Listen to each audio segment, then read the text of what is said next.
ஹஜ்ரத் அனஸ் இப்னு மாலிக் ரலியல்லாஹு அன்ஹு அவர்கள் அறிவிக்கின்றார்கள், நாங்கள் நபி ஸல்லல்லாஹு அலைஹி வஸல்லம் அவர்களிடம் அமர்ந்திருந்த போது, இப்பொழுது உங்களிடம் சுவனவாசி ஒருவர் வருவார் என் நபி ஸல்லல்லாஹு அலைஹி வஸல்லம் அவர்கள் கூறினார்கள். சிறிது நேரத்தில் அன்சாரி சஹாபி ஒருவர் அவரது தாடியிலிருந்து வுலூவுடைய தண்ணீர் சொட்டிய நிலையில் தமது செருப்பை இடது கையில் சுமந்தவாறு வந்தார். இரண்டாம் நாளும் ரசூலுல்லாஹி ஸல்லல்லாஹு அலைஹி வஸல்லம் அவர்கள் முதல் நாள் கூறியது போன்று கூறினார்கள். முதல் நாள் வந்த அதே நிலையில் இம்முறையும் வந்தார்.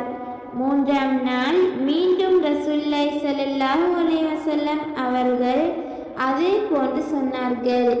அதே அன்சாரி சஹாபி முதல் நாள் வந்த அதே நிலையில் வந்தார்.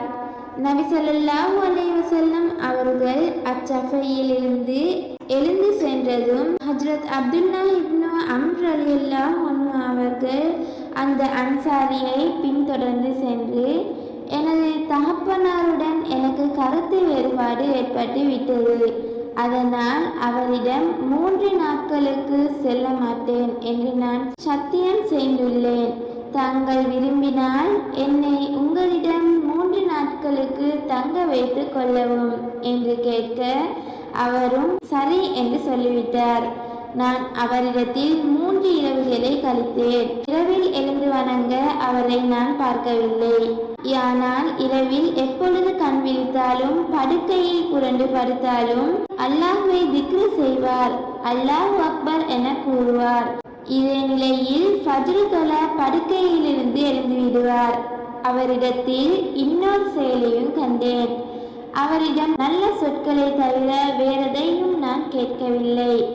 3 இரவுகள் கழிந்ததும் அவருடைய அமலை மிகச் சாதாரணமாக கருதினேன்.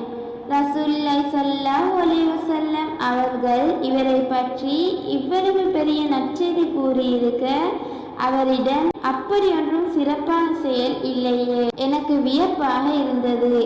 அவரிடம் நான், அல்லாஹ்வின் அடியானே, எனக்கும் எனது தகப்பனாருக்கும் இடையே எந்த கோபமும் இல்லை, கருத்து வேறுபாடும் இல்லை. இப்பொழுது உங்களிடம் ஒரு சுவர்க்கவாசி வர இருக்கிறார் என்று 3 முறை ரசூலுல்லாஹி ஸல்லல்லாஹு அலைஹி வஸல்லம் அவர்கள் உம்மை பற்றி கூறியதை கேட்டேன். 3 முறையும் நீரே வந்தீர். நான் உம்மிடத்தில் வந்து தங்கிய போது உமது குறிப்பான அமல்களை கண்டு உம்மை பின்பற்ற வேண்டுமென்று நினைத்தேன். நீர் அதிகமான அமல்கள் செய்வதை நான் பார்க்கவில்லை. நபி ஸல்லல்லாஹு அலைஹி வஸல்லம் அவர்கள் கூறிய பதவியை நீர் அடைவதற்கான காரணமான குறிப்பான அமல் என்ன? இதுதான் உண்மை நிகழ்ச்சி என்றேன். என்னிடம் அப்படி ஒன்றும் எந்த குறிப்பான அமலும் இல்லை. நீர் பார்த்த செயல்களை தவிர வேறு எந்த செயல்களும் இல்லை என்று அந்த அன்சார் சஹாபி கூறினார். ஹஜ்ரத் அப்துல்லா இப்னு அம்ர் ரலியல்லாஹு அன்ஹுமா அவர்கள் கூறுகிறார்கள், இதை கேட்ட பின் நான் திரும்பிவிட்டேன்.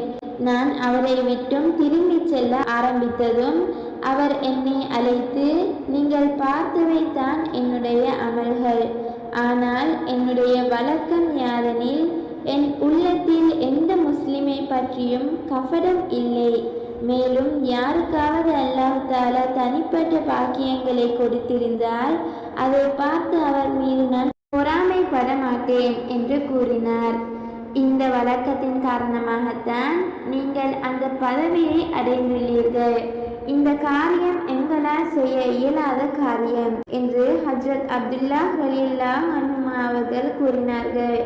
அந்த அன்சாரி சஹாபியுடன் தங்கியிருந்த சம்பவத்தை ஹஜ்ரத் அப்துல்லா இப்னு அம்ர் ரலியல்லாஹு அன்ஹு அவர்கள் அடிக்கடி கூறுவார்கள் என ஹஜ்ரத் அனஸ் இப்னு மாலிக் ரலியல்லாஹு அன்ஹு அவர்கள் அறிவிக்கிறார்கள்.